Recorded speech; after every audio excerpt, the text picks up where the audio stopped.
Hi guys, it's Dee and welcome to Dee's Yard.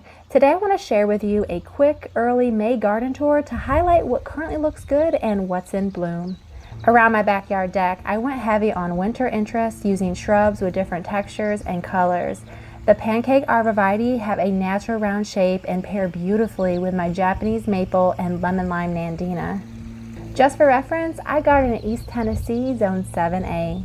Around my koi pond and water garden area, I planted a hedge of winter Gem Boxwood during the fall.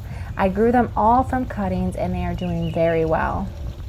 This spring, I started focusing more on planting around the koi pond by adding irises, sedum, blue-eyed grass, and an Orangeola Japanese maple for more texture and interest.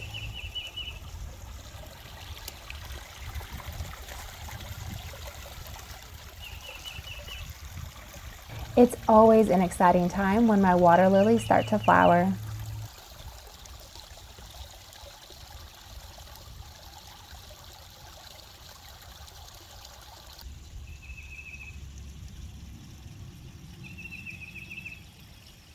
Recently, I planted a few annuals such as begonias and impatiens in my woodland garden. I have better luck keeping my hostas in containers because I get a lot of moles and voles, and the moles love to dig tunnels and provide the voles a place to eat my plant roots, and the hostas are usually the first victim. Autumn brilliance ferns are looking beautiful.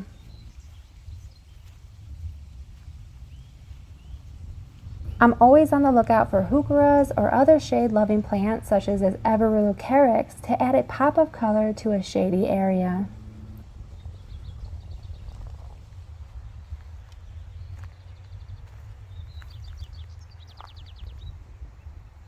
I love this hosta called Diamond Lake. Recently I added this sweet spire called Little Henry. It has the sweetest white blooms. And this will probably be the last look at my Chinese snowball viburnum while it's in its full glory.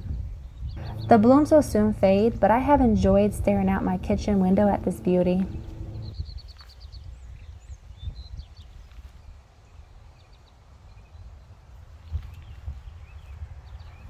The daffodils finished their beautiful show around the shed. I probably should have deadheaded prior to this video, but recently I planted some annuals, Profusion white zinnias. And by the way, all of these annuals currently around my shed can be started from seed. The gorgeous Dr. Ruppel Clematis. This is my absolute favorite clematis. The flowers are so striking. The yellow flowers on the corner are marigolds. And in the front, yellow profusion zinnias. On the other side of my shed, the summer wine ninebark has started to bloom.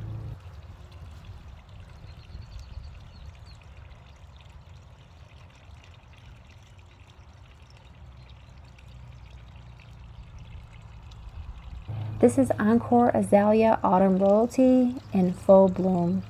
Gorgeous. And this March, I added a trellis with a clematis, Niobe, also an early bloomer.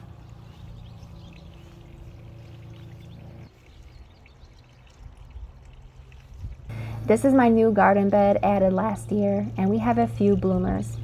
First is the Encore Azalea Autumn Starburst. Its flowers are so unique.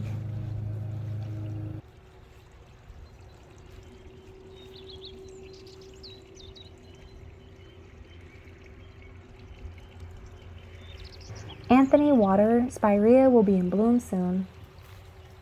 Behind that is a Bloomerang dark purple lilac about to be finished.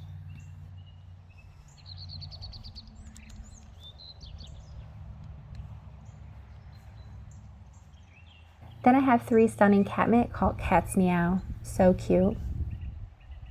And I love the color paired with the emerging nearby Sedum.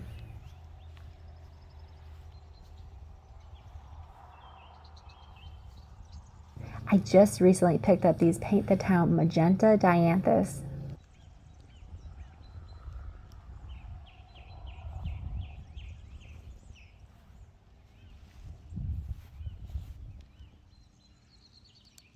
Just starting to bloom is Violet Profusion Salvia. You guys, I cannot believe how much this area has transformed within just a year or two. I was just looking at a before picture the other day and I am amazed.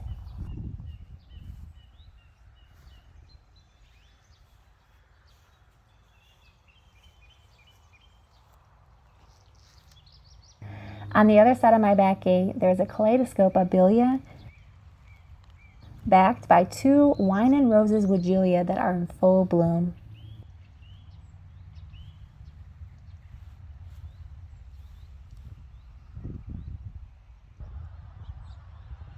I also have a deciduous azalea called Solar Glow. It's just finishing up blooming now. On the other side of the cypress is another new garden bed created last year. It's still not finished, but it's coming together.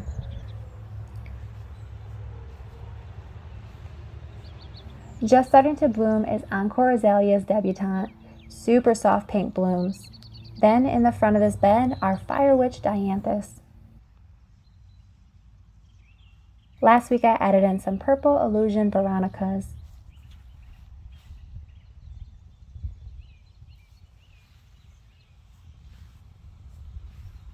In the back is a Moonglow Juniper, such a pretty blue color.